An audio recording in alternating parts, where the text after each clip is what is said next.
What's up, everybody? In this video, I give you 3 sneaky picks and the reasons why they can potentially help you bring down this weekend's Reignmakers UFC contest. Let's go.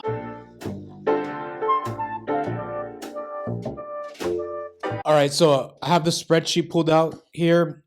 Got most of this information from stochastic.com, the premium content. I highly suggest it if you're playing Reignmakers and DFS. So, number one, the first thing to take note of when you're playing any DFS contest. Rainmakers is considered DFS contest, same scoring, same concepts, a lot of similarities here. So first thing to consider is the number of fights on this fight card. This is a big fight card. We have 14 fights, and that's important because we're trying to figure out if it's going to be a high scoring fight card. The more fighters there are, the more likely that there's going to be high scores because there's more fighters to score high. Number two, you want to look at how many fights are going to finish inside the distance. And in this fight card, the majority of them are going to finish inside the distance according to Las Vegas. All of them with the exception of 1, 2, 3. So 11 of these fights are predicted to finish inside the distance. So it gives us more likely that fighters are going to score higher. Again, if your fighter finishes your opponent inside the distance, the chances of them scoring higher than if it will go to decision is a lot greater. So that's factor number two. And factor number three, which isn't really a factor in this particular fight card, gets half and half, is how many fighters are good favorites. And by good favorite, I mean a 2-1 favorite or greater, or if you're thinking in percentage wise, a 67% win percentage or greater. And here it's half. We have 7 of them with 50%, 67% or greater win percentage, and 7 that are below that as well. So that's not really a factor here in this particular fight card. That would be a factor because if there's not too many heavy to moderate favorites, underdogs are in play, and you can take your pick at many underdogs. And in this case, it's a bit difficult because, well, it's not difficult or easy, it's average, which doesn't make it a factor. So the conclusion we have here is that you're going to have to take risk and get fighters that are going to ultimately finish their fighter in the first round. If not, finish their fighter, which there's a lot of them available here. And also, we got to consider the wrestlers here. We do have a good amount of wrestlers. I have shaded in orange wrestlers, those who have wrestling advantages. And we have 1, 2, 3, 4, 5. So we have 5 fighters that have good wrestling advantage in this fight card. So 3 sneaky picks that we have here. I picked these because they're going to go under the radar for reasons that I'm going to explain in a bit. And this is good for 2 reasons. It's going to make you get different from the rest of the field, number 1. And number 2, it's going to save you money because, again, we're paying out of our pocket to get these fighters. It's not the same as DFS. DFS, you pay to get in, and you're given a budget to get your fighters. Here, one person can enter a contest with a $20 lineup, and another person can enter the contest with a $60 lineup. The $60 lineup is obviously going to have better fighters, but that's not going to guarantee them a win. So here we go. Number 1, we have Gerald Meerkat. So I picked Gerald because the inside the distance is the greatest out of all the fights at negative 325. And this Joe Pyfer guy, there's a lot of hype behind him, rightfully so. He knocks out almost everybody he fights. He has 2 first-round knockouts in the last 5 fights. So he's a knockout artist. And that's what we're looking for, particularly in the first round. And that fits the bill with Joe Pyfer. I'm not saying don't play him.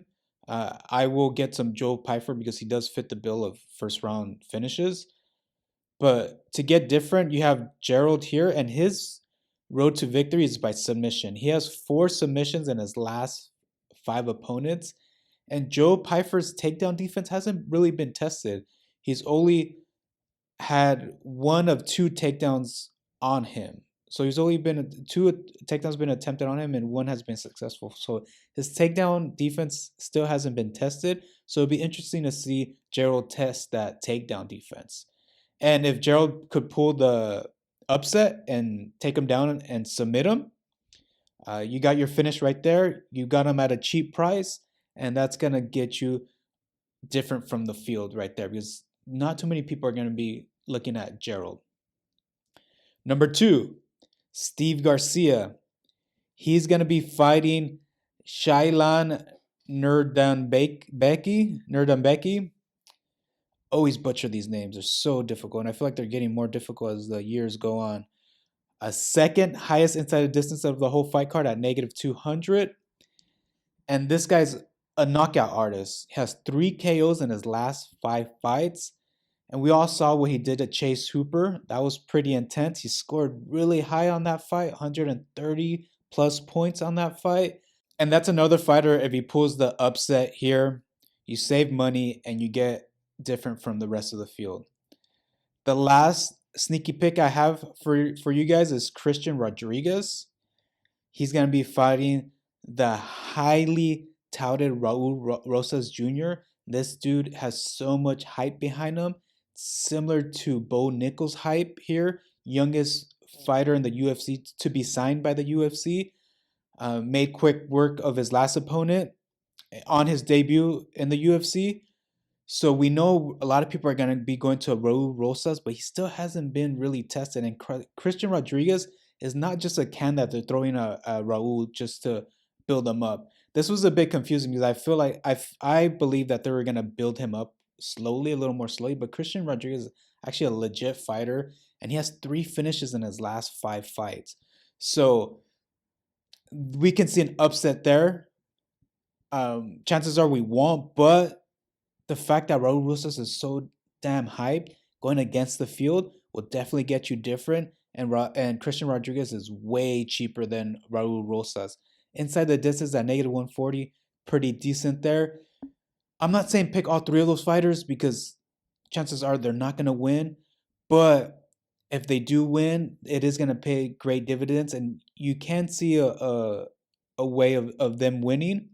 So my suggestion would be to just pick up one of them and then spend most of your money up here, because look, up here we have a lot of wrestlers, a lot of you have Adrian Yanez, 4 KOs in the last 5 fights, high volume. Pinheiro, a wrestler having the wrestling advantage, 3 first-round finishes in her last 5 fights. Joe Pyfer, we all know Joe Pyfer, 4 KOs in the last 5 fights, knockout artist. We have Nurdambeki, 2 first-round finishes in the last 5 fights. We're looking for those first-round finishes. Amorim, all her fights have been finished in the first round, so that's actually a pretty big fighter to pick up. Raul Rosas, we all know he comes out hot, potentially going to win in the first round.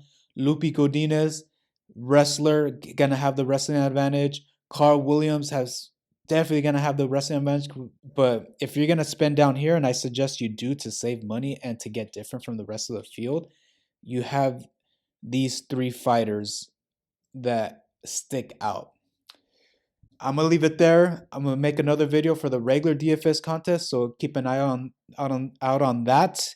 I appreciate all you guys for watching, and I'll catch you guys next time.